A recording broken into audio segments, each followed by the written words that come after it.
Test one, two. Good. Test one, two.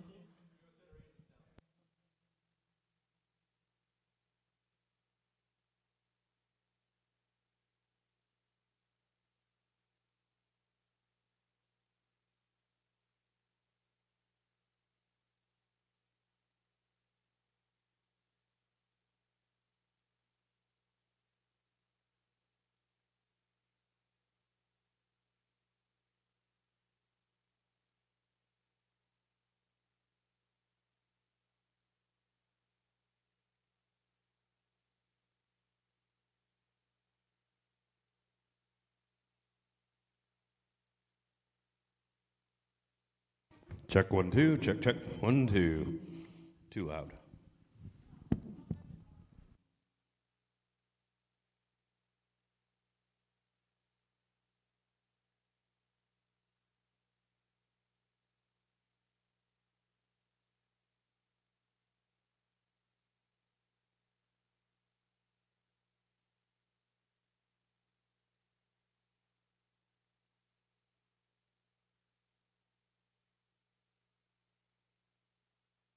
Check 1 2. Check check.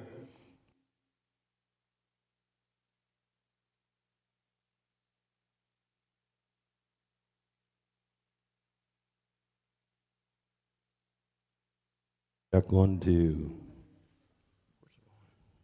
1 2 1 2 1 2 1 2. That good?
Testing.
Well, good evening, everyone, and appreciate those of you who are joining us live tonight for the Champion Drive number 2 preview. On behalf of ourselves, Dadson Farms, and Red Fever Show Pigs, appreciate you guys logging in. Redwood Genetics normally with us, but just getting back from Texas and trying to get pigs and everything together didn't just work out. Brandon's still going to be here, talk through these pigs with us, but appreciate the crowd that we have here. Appreciate all you guys that are tuned in online.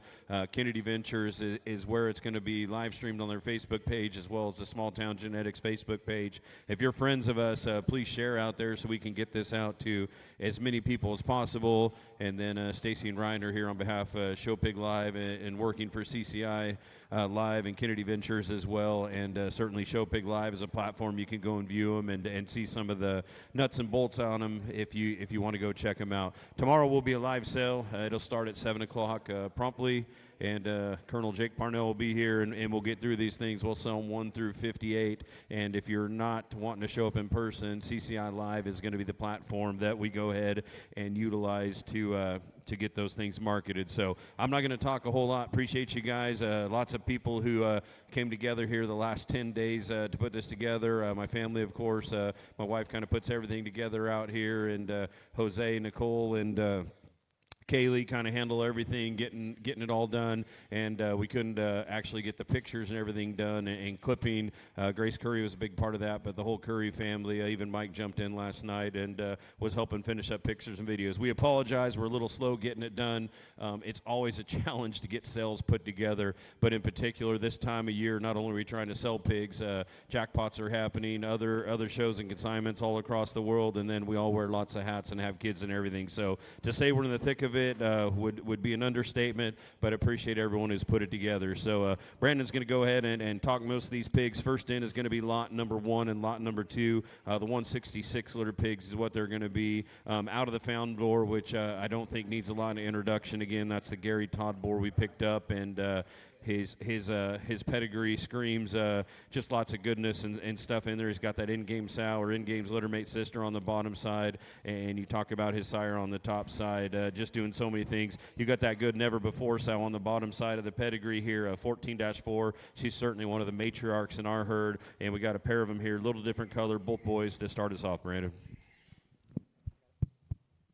Well, we'll go ahead and we'll start talking them in order. I think another small town sell, another extremely good tag, number 1, as we get out here. This belted pig, to me, in terms of one that comes with the intangibles you got to have to feed, in terms of a flexible, pliable kind of a skeleton, a manly kind of a back shape and rib. With that, I think one that throws his head up from the side, that's a pretty good image of a high-quality one that runs uphill as an attractive head, and you work from there back. A flat-backed, short-bodied one that's long about his rump and good in his push and just squareness out back. Kind of a no-holes one with the extras. I think a really, really high-quality place to start. I think it's actually pretty close out here for me personally. James tends to have some of these kind of spotted up kind of, pigs that get your attention. Not only does his color draw you in, I think, maybe even relative to this pair, this hog's just length to height ratio, I think, reads extremely unique. That one's length up front. His extension is really, really good. One that's long-hipped. The mid portion of his body is what makes him unique for me. That's a broad-backed one. That guy is enormous in terms of turn to his forerib, roundness through his center body. And then you study him down low. That's a good-toed, strong pastern kind of a pig. His angles read correct. I think a tremendous pair to get us started here at the small town farm sale. And again, lot number 1 is going to be the black and white pig. Lot number 2 is going to be that brockled up calico pig. So as fast as they head out, lot 3 and 4 are going to drop in the ring. And we apologize for those of you viewing out there. It takes us a few seconds to get them turned around. We don't exactly have the perfect flow here, but work in progress for our viewing, work in progress for the sales. But lot 3 and 4 are going to be coming in, and pretty excited about the pair that they're going to drop in here. Lot number 3 going to be 168-3. Just to note, this is a crypt, and we certainly guarantee it. But again, you got found on the top side of the pedigree there with that lot number 3, that kind of thin-belted pig in the middle. I think this is one of the more outstanding pigs that we're going to offer. And again, found is going to be buckle up on in-game sister. That's the Gary Todd boar we bought. And then you get on that south side, New Heights on some of our real good stuff, which New Heights is going to be the boar that's up at premium blend genetics is where we laid that in and kept that gilt back last year. Little different scenario when we talk about number 4, the 164, and Brandon will remember this. He was at that sale with me, but at Ottenwalter's Ladies of Legacy or Legacy of Ladies, whatever they call that, we picked up a couple breds there. Brandon and Jake got one too, and this will be out of that 23-10. So sire's going to be the DL26 bore, and then that's that next play in game is going to be the bottom side of that pedigree. That's going to be lot number 4. But a pair of heaters right here, I think, from a barrow standpoint. Yeah, I think we haven't let up on quality whatsoever. We kick out this pair. We'll start that little guy on the fence there, lot number 3 that Mike Curry drives. I think a very intriguing pig in terms of his neck hookup, one that's that stout skulled, yet he's clean about his crest. His lower neckline's extremely attractive. That thing's awfully bulky. He's awfully stout, yet I just still love his maturity. That looks like a good feeding hog late into the summer. He's equipped with the build to get there long term. A striking, high-quality, stout-featured kind of a pig there in lot number 3. I was up there at Ottenwalter's with James, and, not only did we get to go kick through some breads and bring a few home, we also got to run through those bores. And I could tell you the different League 26 bore was one that was certainly one of the top 2 or 3 there in my mind.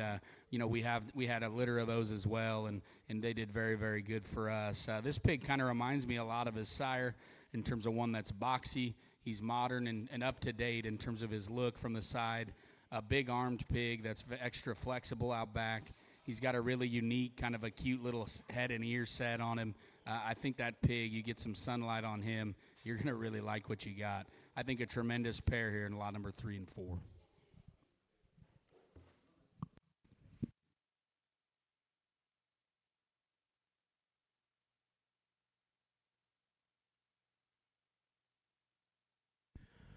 Next in, we're going to switch gears, and we don't necessarily breed for any particular color, but you get what you get sometimes, and we got quite a few all-black pigs coming through this sale, and it doesn't matter. Quality livestock's quality livestock, and the next pair is going to fall under that category. The good part about this is out in our part of the world, we do have that all-black division that's come about. So whether you want to drive them dark cross, whether you want to put them in the all-black division, lot 5 and 6 are coming in here, and 2 different type of pedigrees. Lot number 5 is going to be a barrow out of the Found Bore on a 2-7 sow, which is a Shades, and you'll remember a littermate of hers, Maddie Lindley, drove it very successfully a few years back, and this is one of our stronger sows. It's just a constant producer. That's going to be the mom of lot number 5, again found on the top side. The 161 litter pig, lot number 6, is going to be out of water only, and that's a boar that's at Purple Power Boar Stud, and then we get Shades on the bottom side. Again, that's the Brenning boar, the tricked out son that we paid a pretty good coin for a couple years ago, $40,000 boar, and he's done well in the show ring, but you're going to see those Shade sows are really where he's going to make the money, or the return on the investment is really going to come in there. But a nice pair of them here, 2 different in terms of types and kinds. Brandon can discuss it. I think they'll both feed well. I think one's got a chance to be a pretty good hammer. Yeah, we drop out this pair of these solid black pigs, and obviously different feeding windows on these. Just to talk them in order, this lot 5, as he crosses the ring, to me this guy's pretty extreme in terms of what he brings to the table. This guy's blade, his chest, and his arm, his skull shape, I think just kind of lays the foundation from what's there back. That is a big, big rib, huge pin set, and a really big, stout, kind of an indestructible hind leg. I think that pig's really, really nice. Then we got the bigger hog in lot number 6. If you're still maybe even looking in that May window or June, I think a hog that certainly fits into that kind of category. I think a big, pliable, easy feeding kind of a look in this pig. A stout mug and big, big feet underneath of him. He's flexible off both ends of his body. I think a tremendous pair. They probably fall in different age groups in terms of when you're going to show them, but I think quality remains extremely deep in this particular pair.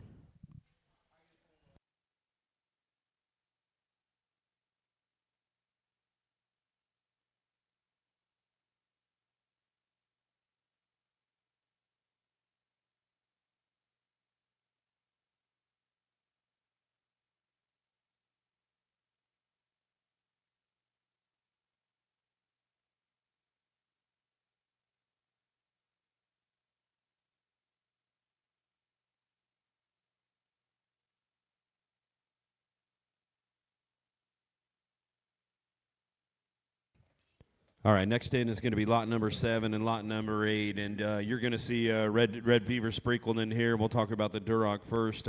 Lot number 8, and Eli was gracious enough to join us again for this sale, and I think it's going to be a staple and kind of work in. And as you guys know, Eli and his brother and cousins and sisters and everything kind of grew up under the Peacock umbrella, and now they're all grown up and moving and shaking and doing good things on their own. Pigs were very well received in the last sale, and in all honesty, you know, Eli's been breeding a lot of good red pigs. He's passionate about them. There's some banners up on the walls, and if you're looking to play at a high level in the reds, and he's got some crossbreds he dabbles in, don't forget about those as well. But in particular, the reds, certainly some of the best out here, not only the West Coast, but in the nation, these things will sit in. Out of the Belgian boar, and he's a big fan of that Belgian boar, but I think more importantly, the dam side of this, the stay in your lane sow, is something Eli's really high on. Not normal that he starts off with a gilt of this quality.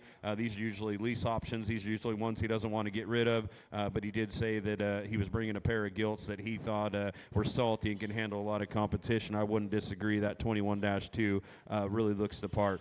Lot number 7 here, the 156-1, the small town entry, found on a canoe sow, and litter mates to that canoe sow. I think they averaged about $4,000 last year when we kind of sold them in the late summer, fall time area, and we kept all the gilts back, and you're going to see them starting to come through. There's some 156 litter sows, so I think this barrow is one that is very intriguing and looks very feedable, and if you put those Connaught genetics on the bottom side, we all know, and Brandon will kind of talk about that a little more, those things don't need to have a lot of muscle and a lot of power at early stage of the game. Them things are bred to come late, and I think the way that skeleton reads in terms of quality and lateness and maturity, I think everything checks the boxes there to be an awfully good feeding kind of pig. That's lot number 7, the belted pig. Yeah, just to talk them in order, I think this belted pig, you know, James kind of touched on it there a second ago. To me, this hog's immaturity, his quality skeleton, and his look and just outline from the side, I think, is certainly something that gets me fired up.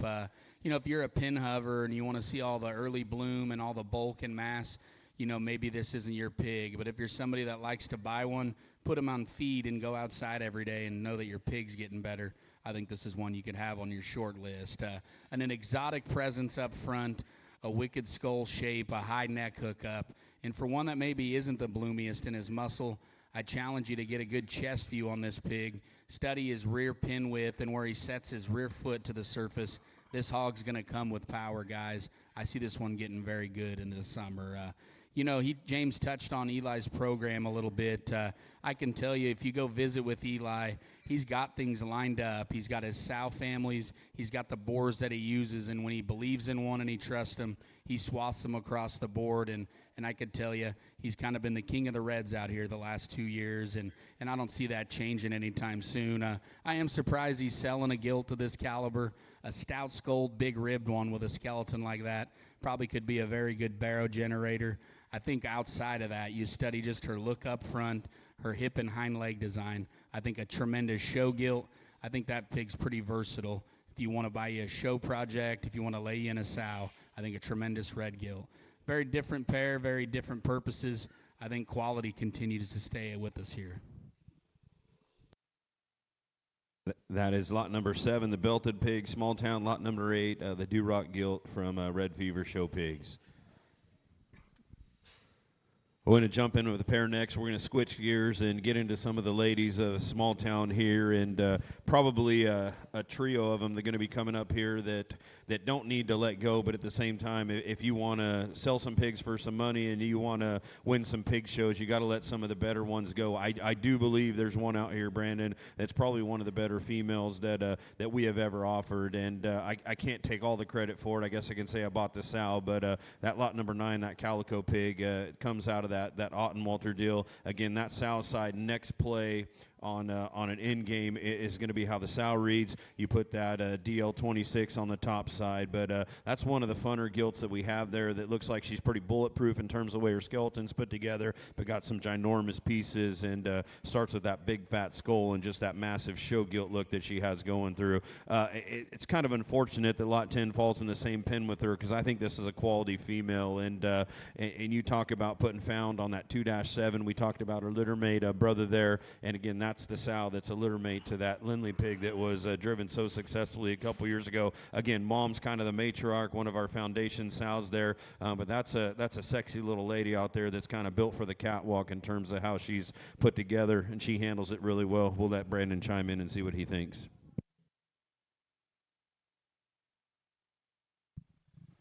Yeah, I think James is a big fan of this calico, and I could tell you I was contending bitter on that sow, and I'm kind of disappointed maybe that I didn't hit her a few more times. I think a gilt that's just built for the times, short-bodied, stout-headed, round kind of a rib. For those of you that want all the bone and all the hair, I think she's certainly equipped with those intangibles. I think more importantly, though, a good skeleton and the maturity to get better as things heat into the summer. I think a very, very high-quality gilt should be on your short list of crossbred gilts in this particular offering. I'm a fan of the black gilt.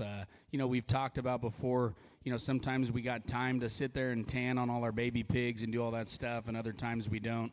I could assure you, you get some daylight on this black gilt, and you're going to like what you got. One that runs straight uphill up front in terms of her presence, stout head, a big square grooved up back. I think a hip and hind leg that's just built to last. I think a gilt that could get real fun. A little fat, a little sunlight. I think that black gilt gets good. I think this calico is extra special and could be fun early on.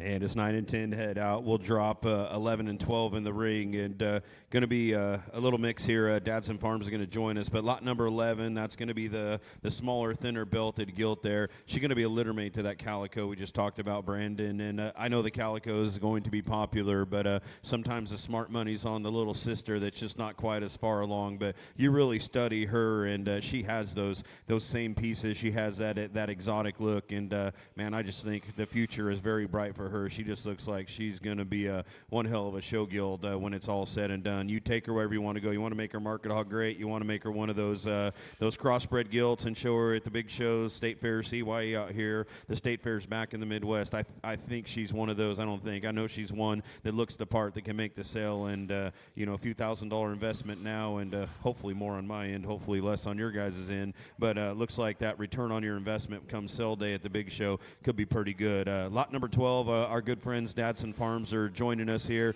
First time in the sale, and excited to have them, and excited to have them join us. They wanted to join us in January, just didn't have pigs that were quite ready. Missed a couple of those landrace sows early. I know they're known for the landrace. I know they're Facebook famous, but this crossbred barrow that Michael's on there, he looks to be one that can stand the test of time. Basic build and design is so good. And what I'd say about this hog, obviously he's out of Thunder Rolls, which is the boar that's up there at Crossroad Genetics, but that Mutant Hero Last Dance sow, that comes from the Trogdon firm, Brandon, and you study those, and when you talk about that Mutant Hero sow and what she's done for that Trogdon firm, lots of sow power, warm-blooded on there, and kind of a bulletproof skeleton on that barrow.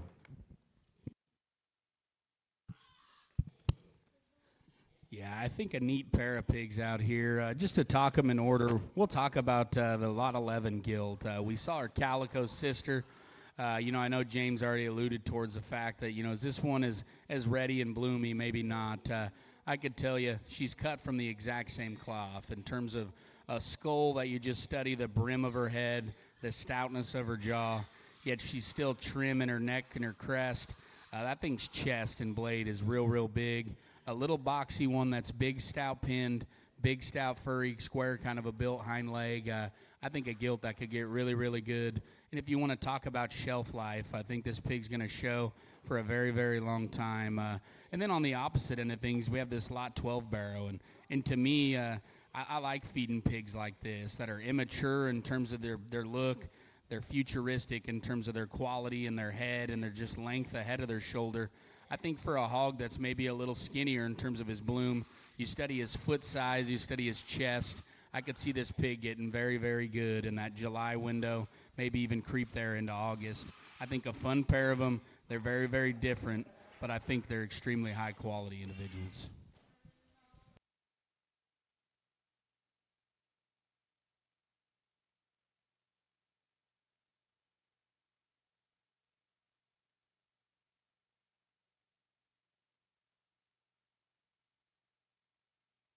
Lot number 13, 14 going to jump out here, and I wasn't lying when I said we had a lot of black pigs that are going to be coming through. Water only on the 1-5 sow, which is going to be a shade sow there, and there's like 7 of these 161 liter pigs that you guys are going to see. And the reason they're in here, I just thought from an elevation extension standpoint, just feedability standpoint, these hogs look like maybe they had a couple extras to them, but at the same time, they just weren't going to get you in trouble. You could just kind of feed them, put the hammer down on them, watch them rock and roll, and everything would be good. But 161-1, 161-7, lot 13 and lot 14.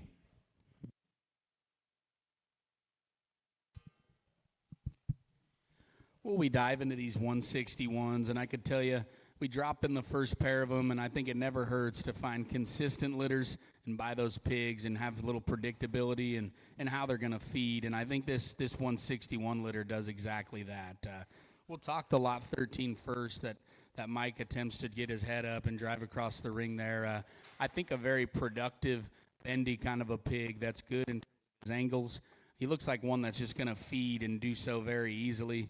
I still think with all that bulk and body, I still think a stout skulled pig that runs uphill and has a very nice kind of a balance, kind of a look from the side. We talk about the 14 pig, and this one's maybe even a little further along today in terms of just squareness out of the backside of his blade. That guy's huge and robust in terms of his rib.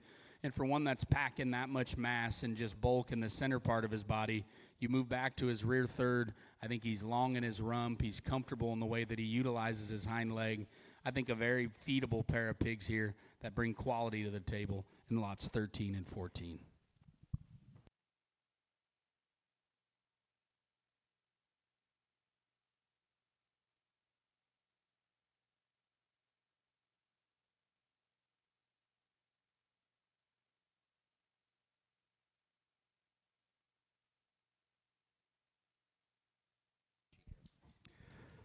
Lot number 15 and 16 are going to be driving in here. Lot number 15 is going to be the broncoled up boar pig there, or barrow, I guess I should say, and Rafiki on a bluey sow. Rafiki's that white boar that very impressive picture, very impressive pig that hails from the Schaefer firm, Schaefer Gold Rush there. One I thought we needed to use. I was honestly trying to make some white pigs out of this because he was white, and we got a little more color than I thought, but certainly a very good high-end heavyweight county fair kind of pig right there. And then lot number 16, I told you Eli brought a pair of Duroc gilts that were pretty salty, and this is the other one that caught my eye. I have not seen him outside. I helped ear tag because Eli was working today, and when I saw this 21-6 gilt, I thought, man, she's pretty good, and this guy might have lost it and off his rocker just a little bit offering gilts like this. But understand what he's doing. You got to get him out. You got to win. Again, Belgian on that good stay in your lane sow. And if you didn't like the last Duroc gilt, maybe you want this one just a little more futuristic, Brandon. Yeah, we'll just keep things going along in order here. We'll talk about the 160-1 crossbred pig there, lot number 15. To me, that guy's flexibility, his big, fresh shape up high, and his extra look up front just looks like the makings of a very competitive, kind of a heavyweight barrow. And then we move on, and we get into the Duroc division again here with Red Fever. And I can assure you, this is one that kind of gets me excited. Maybe reminds me a little bit of the Freitas gilt that won Western Regionals last year at this stage of the game. For Eli's stuff, which if you don't follow his program, I can assure you stoutness and bulk is certainly never a shortage. When you go to his place and you find these gilts that have that kind of skull, that kind of elevation, and they come a little rawer and greener in terms of just their bloom that they show up with, this gilt will get better every day, guys. And when her body and her bloom comes up to the table, I think her hip and hind leg, her shoulder set, and the shape to her skull is going to get extra fun for you. I think a tremendous pair here from Backman and Red Fever.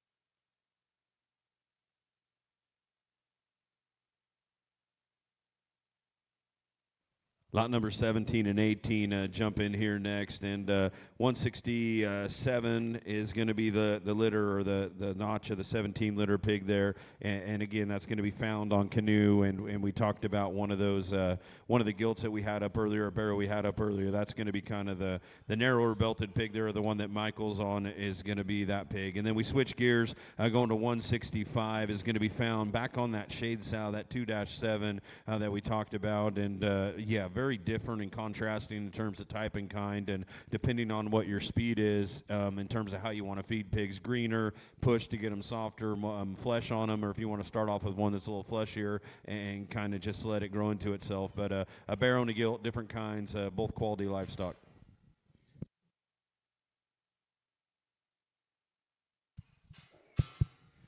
We'll go ahead and talk about the male pig first. To me, that guy just jumps out as a bulky ribbed, opened up kind of a power hog in terms of just a stout skull, a big blade working in that guy. He works out back with a stout kind of a hip design, a very functional kind of a hind leg. Certainly, I think you get him home, you pull him off feet a little bit, and I think that guy stretches out and gets really nice come this summertime. Then we kind of switch gears into the gilt, and this one's pretty impressive in terms of just true width, genuine bulk, and just shape out of her shoulder. I like this gilt's just turned to her forerib and heart there. A long-rumped one that I think pushes and goes square and flexible. I think that gilt gets fat, gets a little sunlight on her. She could get real, real good come the end of summer.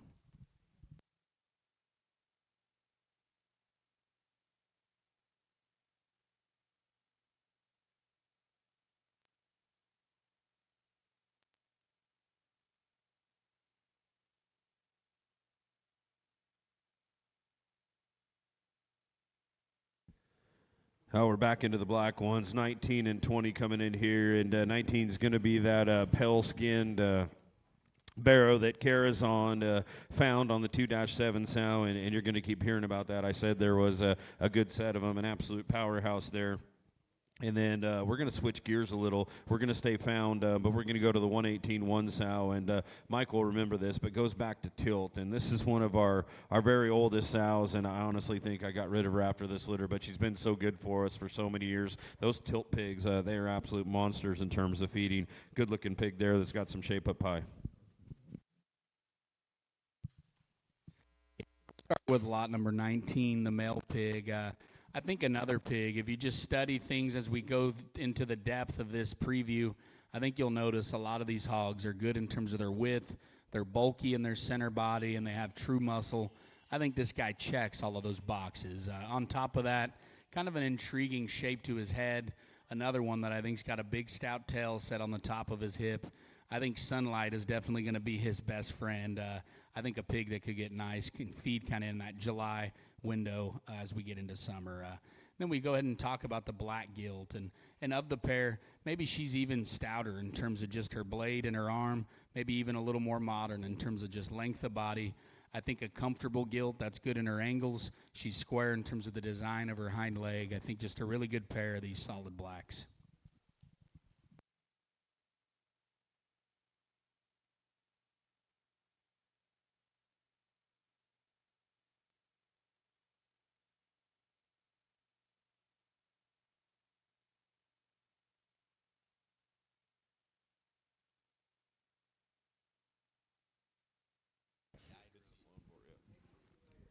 You're right.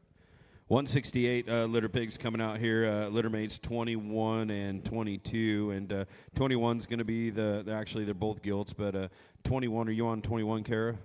Kara's going to be on 21. That's the one that's got a little more splash of white on that left side, and 22 is going to be the more traditionally marked belted pig there.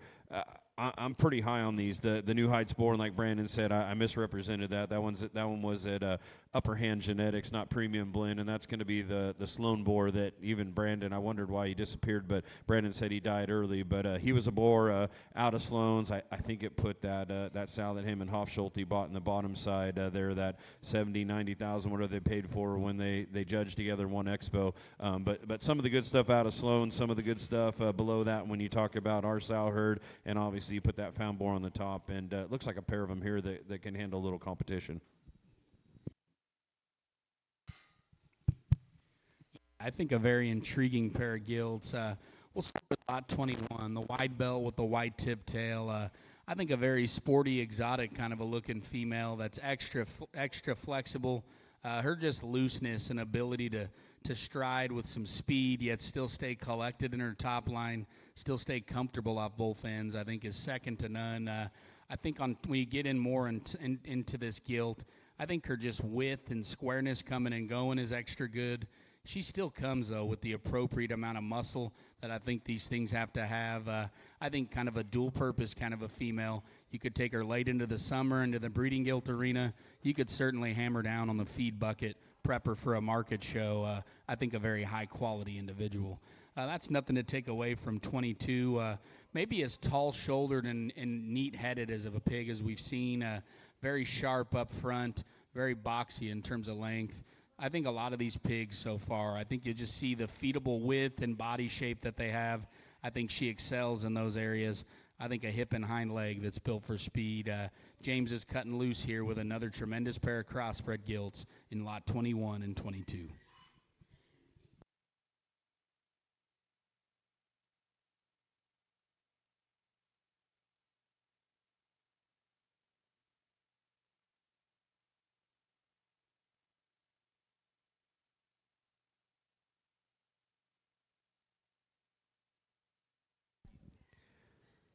23 and 24 coming out next. 23 is going to be the small town entry. We're going to stick with those 168 litter pigs. So this will be a litter mate gilt to what you just saw. And if you're out there wondering, we're going to sell those 3 gilts choice tomorrow. I don't necessarily know which order they need to be in, and I kind of just put them in the catalog by ear notch order, smallest ear notch to biggest. But tomorrow we'll let you choice and let you guys figure them out, which one you think's best. But another one of those, and maybe she's right in between those two. She might be the combination of the look and elevation of the one with some of that cool factor and some of that sweep and show pig clubness in that center section of the lot number 21. And then, of course, you got the red fever pig. And, I saw this pig, and I'm like, why the heck is Eli not starting with this one? Like, why is this not his lead pig? And then I think about it, and I'm like, well, the same reason we have pigs of quality, and one of my favorite pigs is going to come second to last in this sale. So you spread the good ones out. He wanted to get those gilts out of the way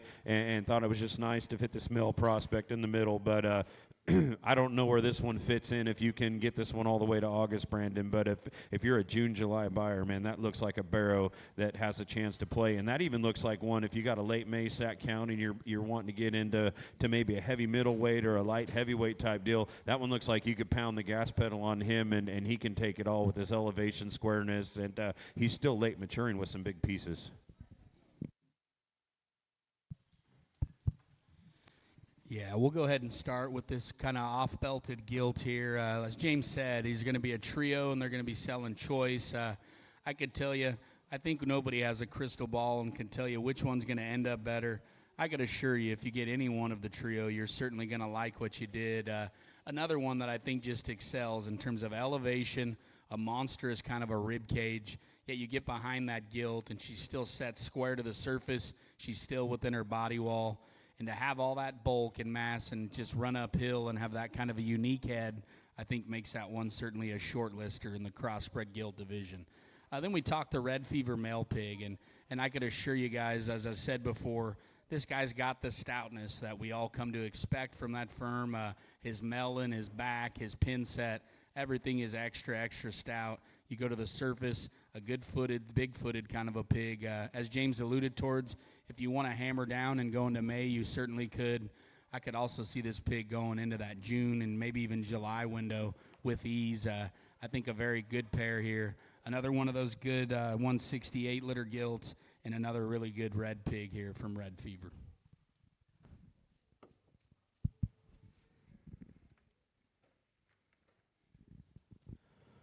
25 and 26 are coming next, and going to be small town entries here. And when I was there that day with Brandon, I think he picked up 2 sows, and we picked up 2 breds as well. And we were contending on a couple of those. This is one I don't know if Brandon had interest in or not, but the 24-5. That's the old Sunrise sow, and I truly believe as someone who's been following Alton Walters for a lot of years, they're good friends of ours, and obviously they're great livestock breeders. But that Sunrise, I truly think, is one of the best things that ever happened at Otten Walter Show Pigs. His pigs did well, but those Sunrise sows were incredible. And when I saw an old Sunrise in here, I'm like, man, I got to tie in on that. You put Heavy Hitter on the top side. That's the boar in their stud there that we saw that day on the boar tour. And yeah, she wasn't the most expensive gilt in the sale, but I certainly thought from a pedigree standpoint she could do some cool things. Lot number 25 is going to be the barrow that's kind of black-headed and black-hipped, and lot number 26 is going to be your more traditional dark cross pig, but a pair of good, easy,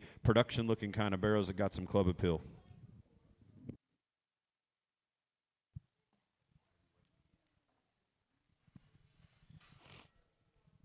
Well, we'll go ahead and start them in order. We'll talk the target hip black-headed pig first. To me, one that brings some extreme width and bulk to the table. Coming at you, his chest, his forearm, everything's pulled apart in that guy. A big, bold center. I think a pig that's long enough in his hip. One that I think pushes back past his tail root with ease. A bulky, stout, good feeding kind of a pig in lot number 25. Then we go ahead and talk about the lot number 26 pig as we kick him out here. I think a pig that maybe acts a little gun shy out here in the ring. I can assure you this guy's skeletal build is just foundation in terms of feet and legs are certainly going to get you there in the long run. I like this guy's head. He's one that's a little thinner about the crest of his neck, yet he works back with a big square edge out of the back of his blade. His pin works big. I think a good feeding kind of a pig that as you gas on him, he's going to bulk, he's going to open up and do a good job for you down the line.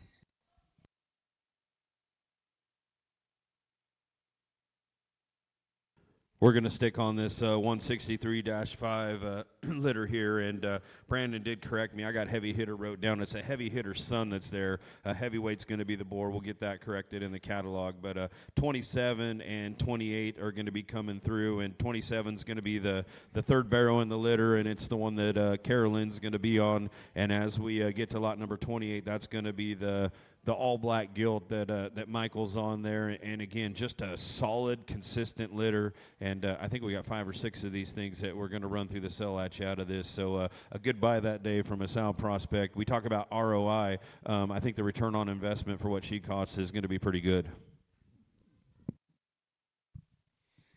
Yeah, we drop out another pair of these heavyweight pigs, and I can assure you that boar up in Calusa is one that I think encompasses a lot of the things as his sire, Heavy Hitter.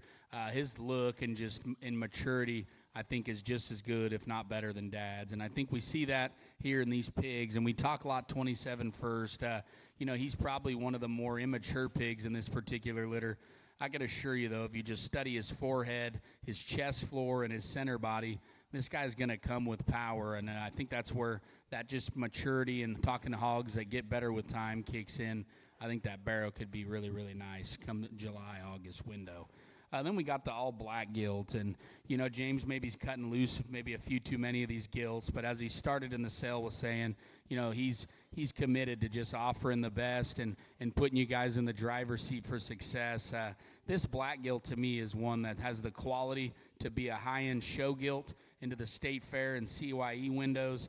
If you're a county fair goer and you want to get one on feed that's got a chance to win a pig show, I think you could start with her head shape, her extension, her chest. Everything matches from their back. I think a beefy kind of a back and rib, a big pin set, and one that's built for speed in terms of feet and legs. That's lot 27 and 28.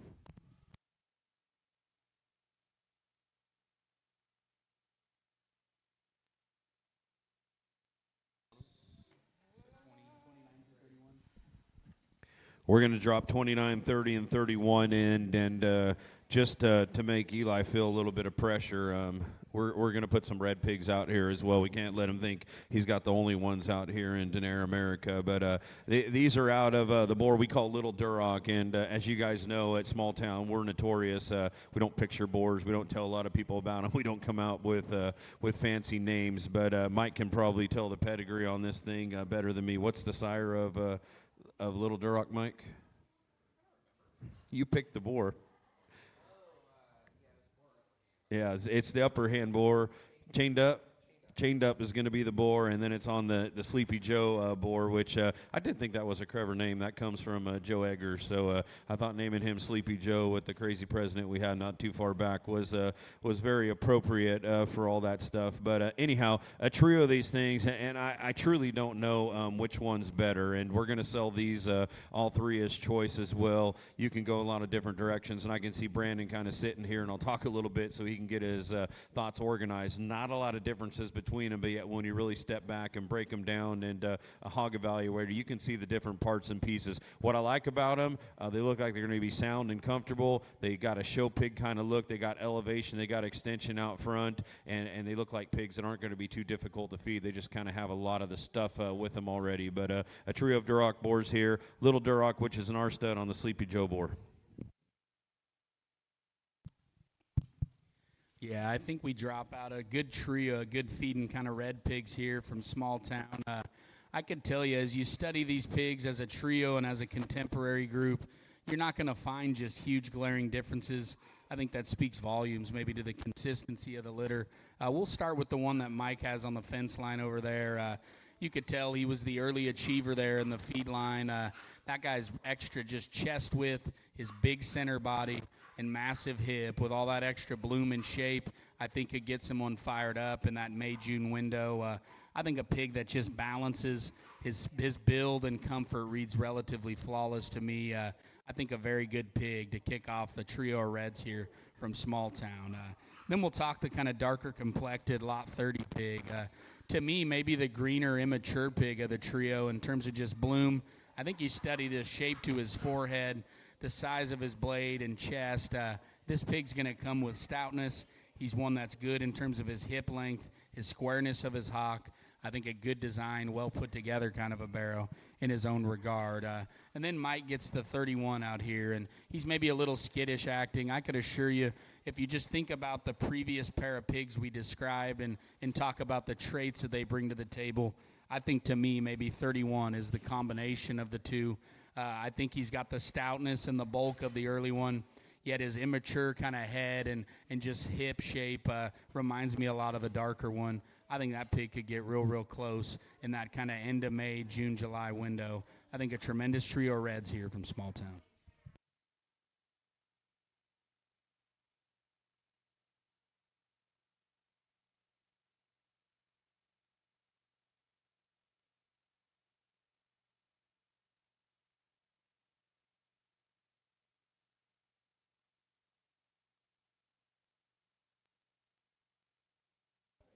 All right, lot number 32 is going to be the light cross barrow, and that's going to be a Dadson Farms entry. And Kyle Kerr and the twins certainly brought, they didn't bring a lot of them, but what they brought to the table, man, those things are exotic looking and certainly fun to look at. And basic build and design sounds boring, Brandon, but the fundamentals of building pigs from the ground up and having basic build and design and just quality skeletons runs through in that. And that does not surprise me at all when you talk about Mutant Hero, Last Dance, and that Trogdon sow on the bottom side. If you know anything about how Kyle likes livestock, that's not only how he coaches his judging teams, but that's what he talks about, what he picks, and what he puts on feed for his kids. So kind of complete circuit. It all makes sense there for me. 157-2, you're going to see her or him and his, I guess, is this the gilt?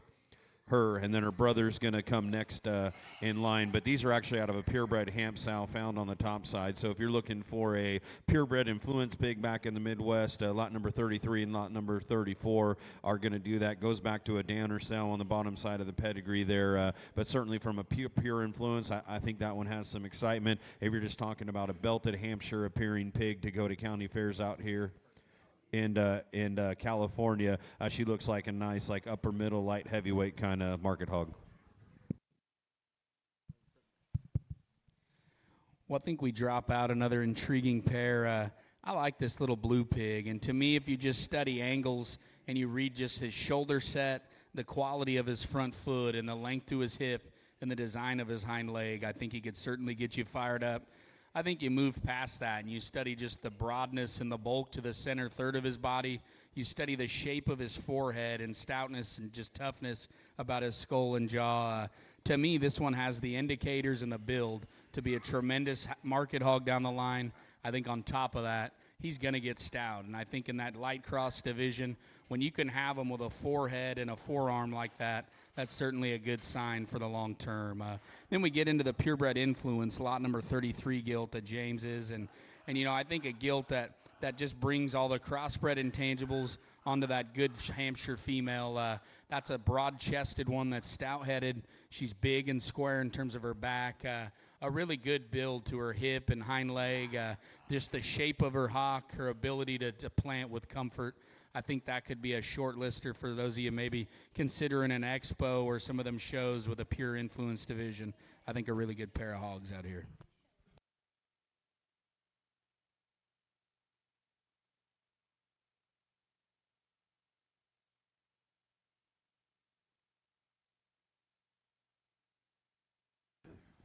Got some belted boys coming out here, and lot number 34 is going to be the thinner belted one, or the more traditional hamp-marked one.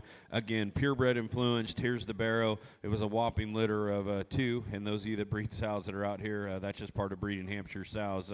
You don't get a whole lot sometimes, but anyhow, after a few shots trying to breed them pure, you give up. You put crossbred semen in there, you get some pure influence stuff, but a nice barrow there that I think has some quality of skeleton and some quality of show pig appeal that looks like he could be a pretty nice pig when his day comes, and I'm guessing it's going to come around June when he fits in. He also looks like one you can maybe hold into July if you wanted to. The 35-liter pig, the one that Kara's on, the one that Michael's on there, that looks like one that if you need one to get ready just a little bit sooner. I know we got some late May Sacramento buyers that are kind of lagging maybe, and some of those King City people that are still looking.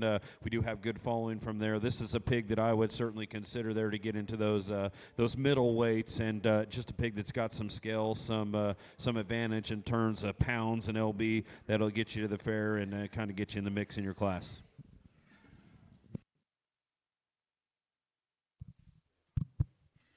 Well, we'll start in order with the pure influence barrow that Care drives across the ring. To me, another one that, like his sister, a hog that's big in terms of chest floor, round in terms of rib, and I think you just study just the hip and hind leg quality of this guy. Certainly could get you excited in that pure influence division. Past that, if you just want to go to your fair and have a hog that's equipped with power, equipped with the design and look to be successful, you could certainly drop him in and tie into that guy. Then we'll kick over to the lot 35. To me, that is a pig that size and frame and maturity would indicate you could certainly go into that mid to late May window. I think his just chest width and rib cage and the amount of just volume and bulk that he has certainly also says you could sit on him. You could take him into that June, maybe even early July if you wanted. I think a good pair of them, obviously different purposes amongst the pair. I think a good quality kind of a pair of potential market hogs here.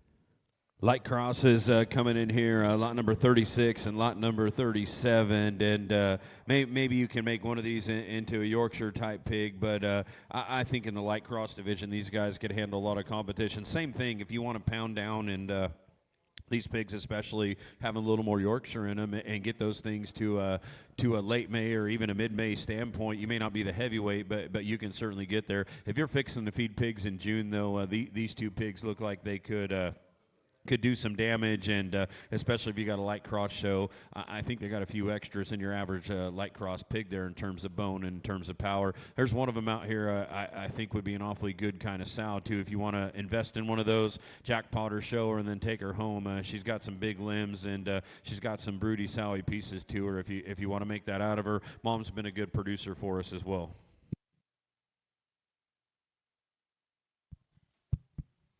Yeah, I think a really tremendous pair of light cross females. We'll start with the one that Mike drives first. To me, I think a gilt that just intrigues in terms of just the shape of her head, her neck attachments right at the top of her shoulder. For one that's that big-chested and laid back in her shoulder, I think she's very appropriate in terms of her length. I think a gilt that's nice in terms of the design of her hind leg. I could just see this one bulking as time and maturity kicks in. being a tremendous market hog for somebody. And then we talk about the lot number 37, and I think that's the one James is alluding towards. Got a good sow on the bottom side here, and I think it shines through in our speckled up hipped gilt, a stout head, a big chest, and a broad kind of a rib cage. That gilt's mass up top, I think, is second to none.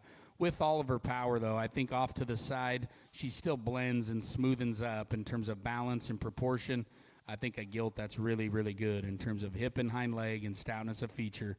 Really good pair of these light cross females.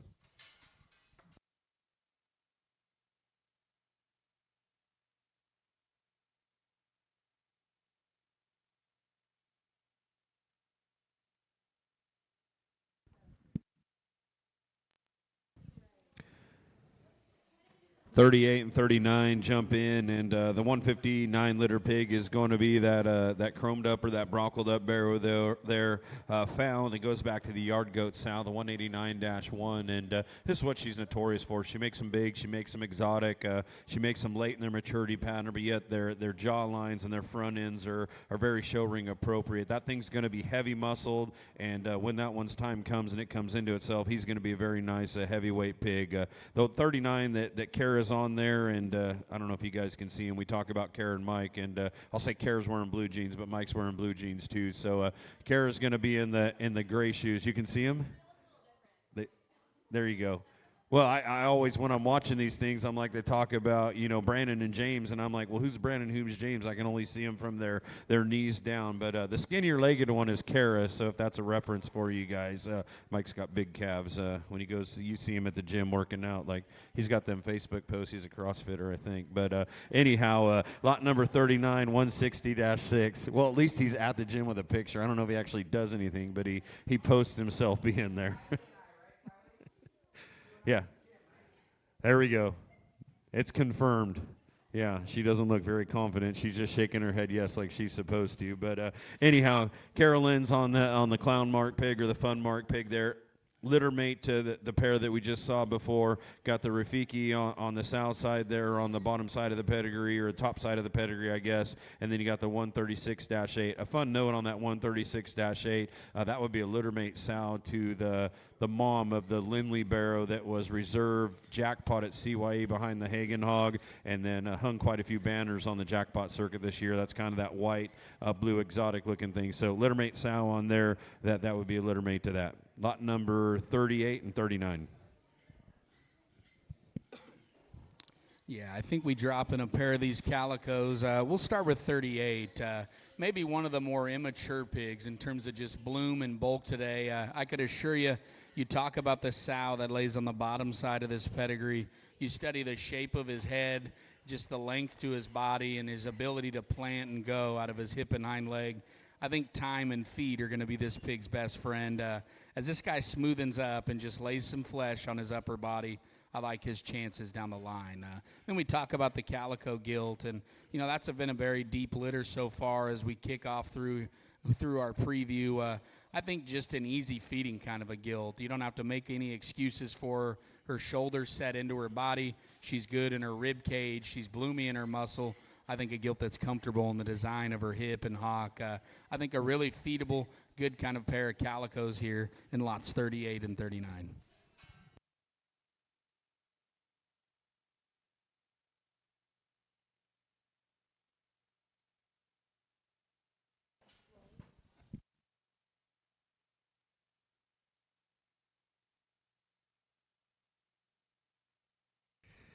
Lot 40 and 41 jumping in here next.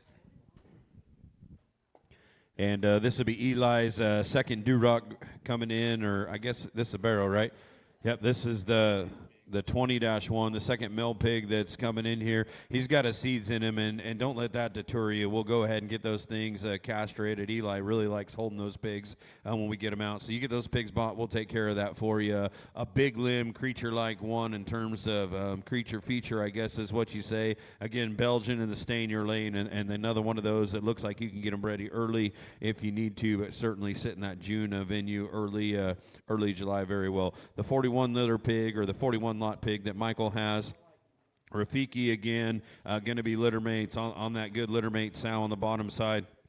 I'm probably just a little higher on this pig than I am the two that came right in front when you talk about that litter, especially seeing that she's a Yorkshire classifying. You don't have to have quite as much heat, but she's just a little better in her cage and center body than her sister and brother that came out before, and certainly a pig that's got some nice show ring look. Yeah, we'll go ahead and start with Eli's second male pig that comes through the ring. Probably the one that's the most extreme so far in terms of just length of body, heaviness of structure, and just bulk and mass. Yet I still think he does that with a show barrow, kind of a head shape. He's extra comfortable in terms of just the way he plants and drives out of his rear skeleton. I think this pig gets castrated, you tone him down a bit, and I think you got one that kind of goes into that July window. For those of you maybe that want to sit on one and have one with bulk and heavy-duty structure, you could probably get him into that August window as well. And then we'll talk about 41, your predominantly white crossbred gilt here. To me, one that hits me as very productive in her center body, one that's flawless in terms of just build and design. Whether you want to lay in a maternal-looking kind of a sow or whether you want to get creative with the feed bucket and bulk on her, show her in as a Yorkshire market hog. I think kind of one that's dual purpose in that regard. A good pair here in 40 and 41.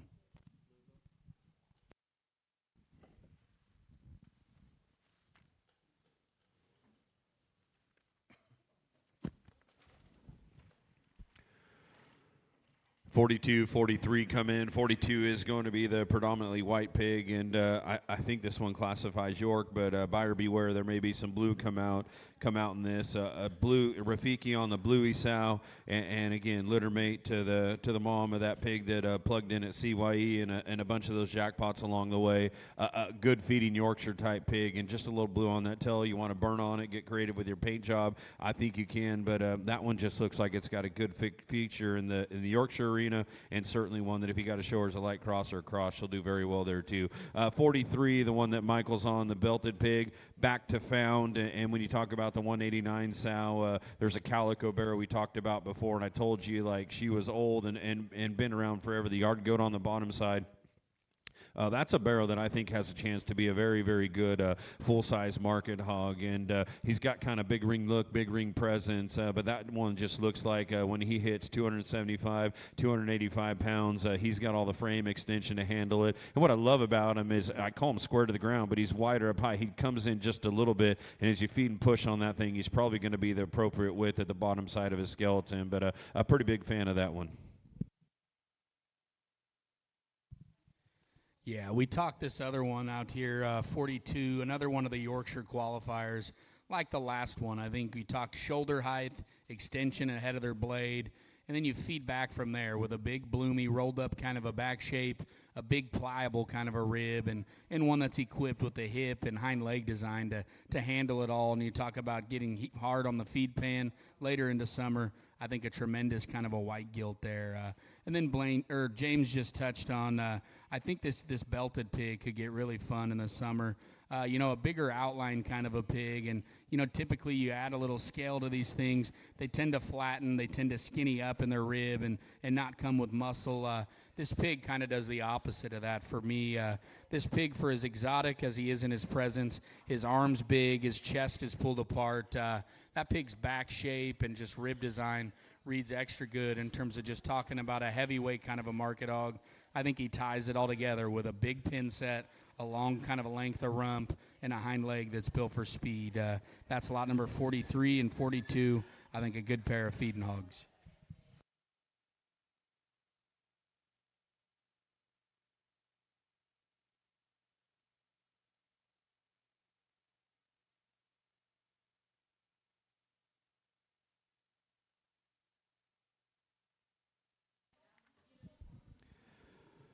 44 and 45 are going to come out, and a pair of white gilts, and we bred these to Little Bluey. Little Bluey is going to be Bluey on the $8,000 Lorenzen sow. We bought her out of Sweetheart sale a couple of years back, and if you'll remember, Brandon, Lorenzen had a pretty good run a few years ago, maybe 4 years ago, popped off some gilts for about $53,000, $45,000, and $36,000, and the Sweetheart sow would be the exact same mating as those, which I believe is Commotion introduction on a big stick, would be how it reads, or big step, whatever that is on the bottom side. We offered a chunk of money, and you know me, I'm not one for buying stuff on the. I got this wrong. Yes, that's the little bluey. I'm not one that's known for spending a bunch of money on little pigs like this, but that's one of the best Yorkshire females that I've ever seen, and obviously a full sib to all those things it did well. I offered a pile of money there, and we actually got her bought for cheaper out of the sale, so we had to wait a few weeks to get her. But anyhow, at Bonanza one day we're buying pigs. That would go to the bottom side of little bluey, and obviously Bluey needs no introduction. He kind of racked it up, a lot of winners for us. Now you talk about the mom of this. This is 94-1. And I wrote down there she's an RW sow. And if you'll remember the gilt that Ferry showed last year, and I believe Austin was on this gilt all season, she was predominantly white, but she had some blue on her, and she won a lot of banners for the Ferry family. And appreciate John, Amanda, and Lucas, and Austin for allowing that sow to come here, because I think she's going to be a fun one for us. And this is her first litter. We tried to make some more blues out of her. We got some whites, but here's a pair of gilts here that I think are pretty all right in my mind, and out of a young sow, a first litter sow that I think is going to do very, very well for us. Yeah, I think the Bluey line's been good for small town for several seasons now. You starting to see these things on the top side, the bottom side. I think the quality stays really good. We'll start with the blue belted gilt. To me, this one just hits me as a big ring kind of a show gilt, an attractive, beautiful head shape, no crest with a big chest. You work back from there, big square, hard back shape, a big pin set in that one with a big square hind leg that's flexible and pushes way past her tail root. I think you get this gilt on feed, you get her smoothed up, you get her fleshy. I think that gilt's going to get extra good. Then we talk lot number 45, the little white gilt that Mike drives across the ring. I think a stout-headed gilt that's big and bold-bodied. I like her in terms of just her pin width, her extra stoutness that she works with out back. Another one, too, that I think's within her body wall. I think a good feed and kind of a white gilt there. A tremendous pair with a blue gilt that I like a really good deal.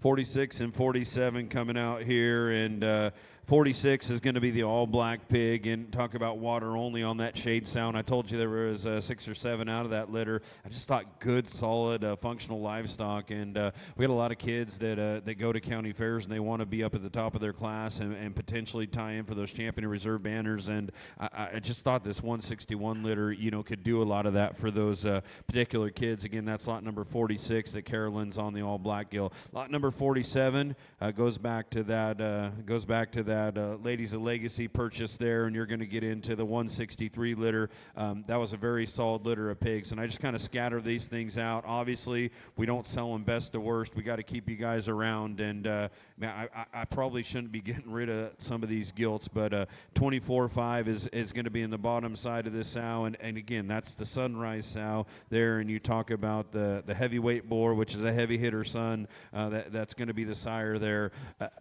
I'm glad I bought that sow. I'm not going to lie. The other one is the one that I really wanted to buy, and I kind of threw in the bunch because I just had a hunch on her, and I remember she's a little bit skinny but kind of good built, and pretty proud of what we're seeing here out of that 24.5. So the Ottenmalter sow is doing very well for us.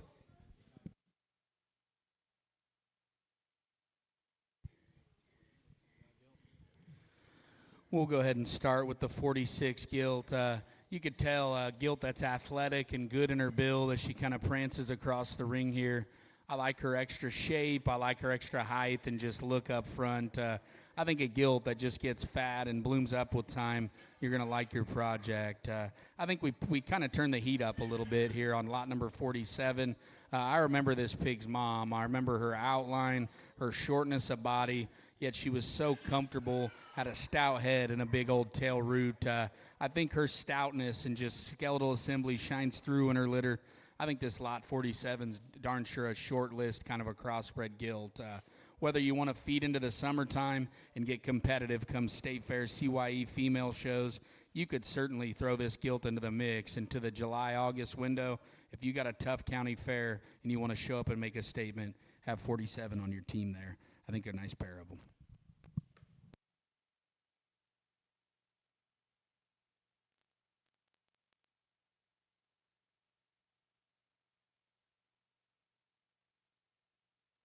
48, 49 will drop in next, and 48. I believe this is the final one from Red Fever. We're kind of getting towards the end of the sale here. We got 58 of them in total, but Eli brought you a good set here, and I know why he's got this one down, Brandon. This one maybe just isn't quite as far along in terms of just maturity and bloom, but any of you guys that know me and Mr. Dadson over there on the far side, he'll agree. This is my speed of kind of pig. When you get them good looking and sexy from the side and just kind of late in their maturity pattern, I think you can get real creative with your feed program, and I'm one of those guys that's arrogant enough or confident enough, whatever you want to say, to believe that I can feed some of those extras into it. So when that one comes and chooses to come and widens up on top and blooms up on top, you're going to find out you got one that sits right up there with those first two. That's a quality gilt. Belgium, stay in your lane again. Awfully deep litter of pigs there. We've seen 4 of those things today. Lot number 49 from Small Town. We're going to shift gears here. This is going to be out of the 151 litter. 151.4 is what it is. But this gilt out of the Found Boar on 73-8. 73-8 is a Shade's daughter, and this is her first litter. And I think this mating went really well. But honestly, Brandon, this 73-8 sow, I have high hopes for. She's fat limbed, she's short-sided, she's big cage, she's kind of cool in her presence up front, and we'll see what this does. This pig's a little bigger and more exotic in its frame than I expected from this mating and out of that sow. I don't mean that in a bad way. I think this one feeds good, but I promise you the sow side of this thing, I'm very confident in. Obviously, the found pigs look like they're going to be pretty special. Yeah, I think a very fun pair of gilts to study. We'll start with Red Fever's consignment. And as James kind of alluded towards, I think a gilt, when you first get in on her, the things that jump out, I think her comfort is extra good. I think her shoulder height, her extension, her levelness to her lines and top line, I think her length of hip is extra good. I love the way she uses her hind leg. I think when you get past those things, you study the shape to her skull, you study her forearm and her foot size. I think the table's kind of set. This is going to be a gilt that's going to go home. Her rib cage is going to explode. Her muscle's going to bulk, and you're going to have a serious Duroc on your hands. And then we talk kind of the off-belted lot number 49 gilt. And, James talked about the sow, and I always love just finding out just pedigrees and digging into sow lines. And I think it's good to know what mom looks like and how pigs feed. I can assure you this gilt has definitely inherited the skull, the chest, and the extra next-level bulk of her mother. This gilt's powerful from every angle. With that, though, more importantly, she takes her power and she blends it into a skeleton that can withstand feeding and time. I think a really good pair. Obviously, some differences in breed. I think quality remains extra good in this particular pair in lot 48 and 49.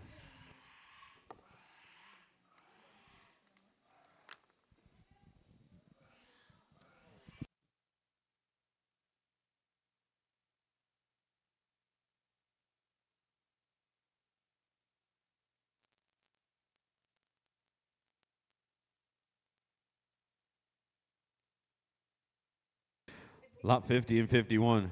At judging either, right? Not just showing, but judging too.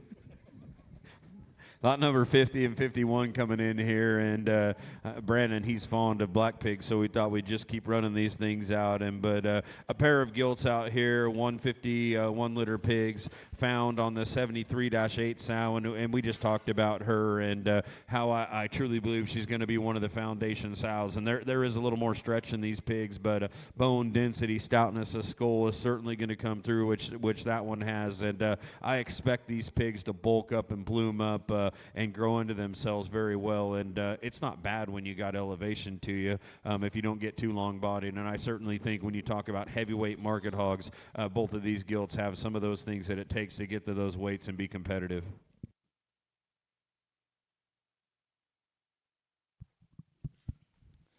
We'll go ahead and start with the darker pigmented one that Kara drives. To me, a gilt that I think reads very appropriate in terms of her length of body, one that's still extended up front. She's got the right length out back in terms of her hip, the way that she uses her hock. I think one that's very modern and for the times in those regard. Big ribbed, powerful kind of a gilt in terms of expression and shape. A stout-headed, attractive skull shape in that one. I think a nice pig there in lot number 50. And then we talk 51, and you've heard us say this before in previous sales. I truly believe you take a pig like this, you stick her out in a pen for an hour a day and give her some sunlight, and I think you'll absolutely love what you got. As James talked, one that has a cool combination of being stout, short-bodied, yet still super elevated in terms of her height up front. Her extension reads good ahead of her shoulder. Big pin work, good kind of a square hind leg working in that one. I think a tremendous pair of these solid black gilts.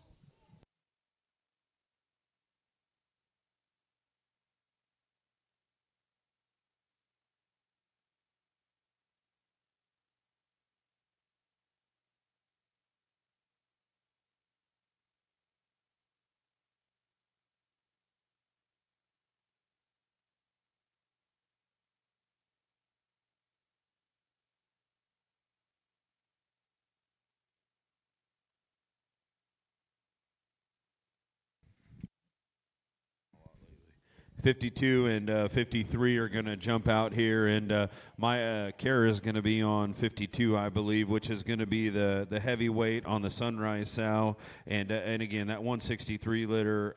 Man, I can't say enough. I'm very happy that I went ahead and went up there, and not a guy that buys a lot of bred gilts, and dug through those things. And again, Sunrise, can't say enough about it.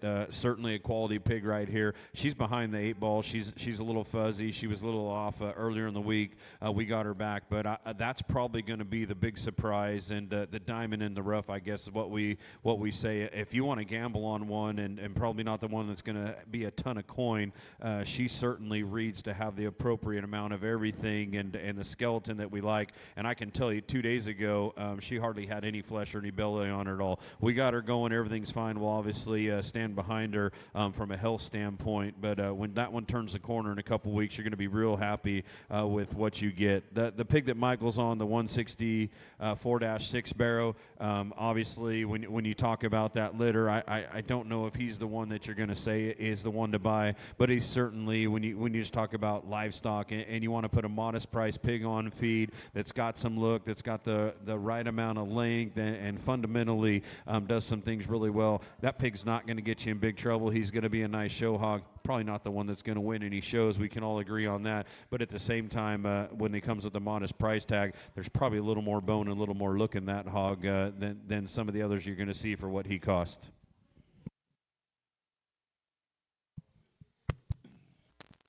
Yeah, I'm not sure if we're going to see any more of these 163s or not. I could assure you, so far, certainly a highlight in the offering. I could tell you, James touched on maybe a little bit there. This gilt's immature. She's a little raw and just green in what she comes at today in terms of how she is, in terms of flesh and bulk. I could assure you, if you just study her skull shape, her bone, her hair, and just her extra body mass, I think this gilt could get good. Honestly, a simple strategy. You could go down the line on the 163s. If they continue to get out of your budget, I think you could look really, really smart if you purchase this 52. Her extension ahead of her shoulder may be as good as any of her sisters and brothers in the offering. I think one you should certainly have start as the sleeper of the set. I think she could certainly wake up. Then we talked the Calico, lot number 53. A big stout forehead, a big chest. Everything kind of matches from there back. He's boxy in his length. He's big and rolled up high. That guy's pin set and just rear view. A big stout kind of a column to his hind leg. One that's flexible off his rear skeleton. Tremendous pair here.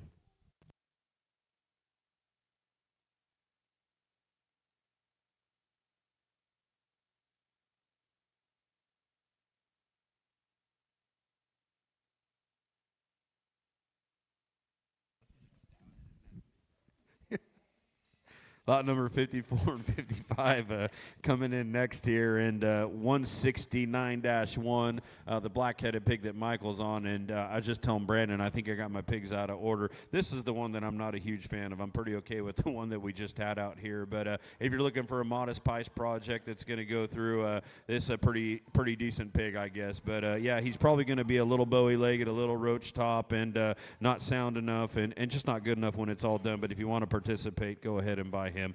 I really don't like him. That's lot number 54. Lot number 55, the belted gilt that's coming in here, and we put Michael on the pigs that we don't like, isn't he? But the gilt here, she probably tickles my fancy just a little bit more. I think that she is quality livestock, got look ahead of her blade, and got the right amount of proportion from a proportionality speaking standpoint. What you'll find cool about this is found on another one of those canoe sows. So I kept a trio of those canoe sows back. This is going to be a little different than the one, I mean not different, but a different sow than the ones we talked about before. But you'll see some of that skeletal quality and body and rib shape and good center cavity coming through in some of these pigs.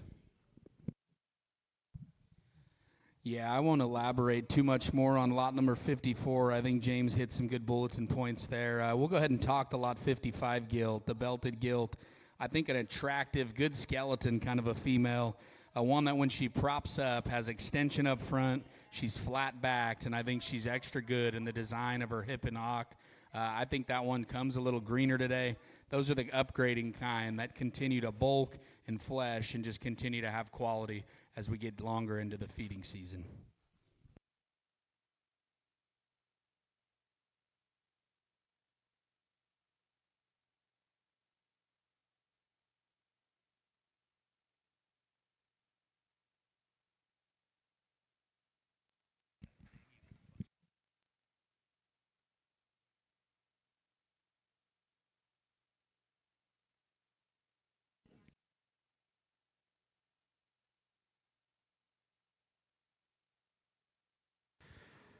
Uh, 56 and 57 coming in here, and 58. All right. We're going to conclude the sale right here. 56, 57, 58. 56 is going to be the belted pig out there, the wide belted pig, and he's got big limbs, big feature, found on a keep going sow. And Brandon will tie into this here, but that 4-1 sow, that keep going, that comes from the Wintex firm. Obviously, Wintex has bred some of the best pigs in the country forever, and we utilized that sow last year in this sale. I believe that was her first litter she had, and those are some of our high sellers that went on to do very, very well. So a young sow, obviously, but put some of that Wintex blood in there, and you certainly see some of those traits coming through from an elevation standpoint, from a stoutness of bone, stoutness of forearm standpoint. The lot number 57, I told you one of my favorite pigs in the sale was going to come in here late, and that all black barrow. And I know Brandon's going to hammer on us because he's not tan and he's light-skinned and all that, but they've never seen sunlight. But this is one of the more exotic pigs that we're going to go ahead and put through the sale. Goes to the 163 litter, which is going to be out of found on the 24-5 sow. I believe we got that wrong. That's going to be 163. I believe is a DL25 or DL26 on the 24-5 next play in game sow. But a pretty cool pig right there. I believe it's a litter mate to lot number 3 or lot number 4, wherever you're at, up in the front end of the cell there. And then we close the cell out with the black gilt. And honestly, I probably wouldn't have her. I wanted to close with the all black pig. But yesterday when we were putting the cell catalog together, we had a pig that we'd left out, so it was just simpler to add her at the end because I can't figure out how to add stuff in the middle, and I didn't want to bother Stacy anymore. But a tall, exotic frame one that looks like she could be a nice heavyweight pig at a county fair. Yeah, I think a good trio to conclude the offering. We'll talk lot number 56 there. I've fed a lot of pigs out of the Keep Going line, and I can assure you bulk, density, and features certainly don't come in a shortage. I like this pig. For one that has that much bulk from his blade to his hip, to have that kind of projection of neck, that kind of shape to his brow and forehead and skull there, I think is extra, extra unique. I think one that you could certainly get close with come end of July, early August. Then we'll talk 57. James said I might hammer on his skin. I could tell you Sunlight's a hell of a lot cheaper than buying one that's not built good, one that doesn't have feature, and one that doesn't have quality.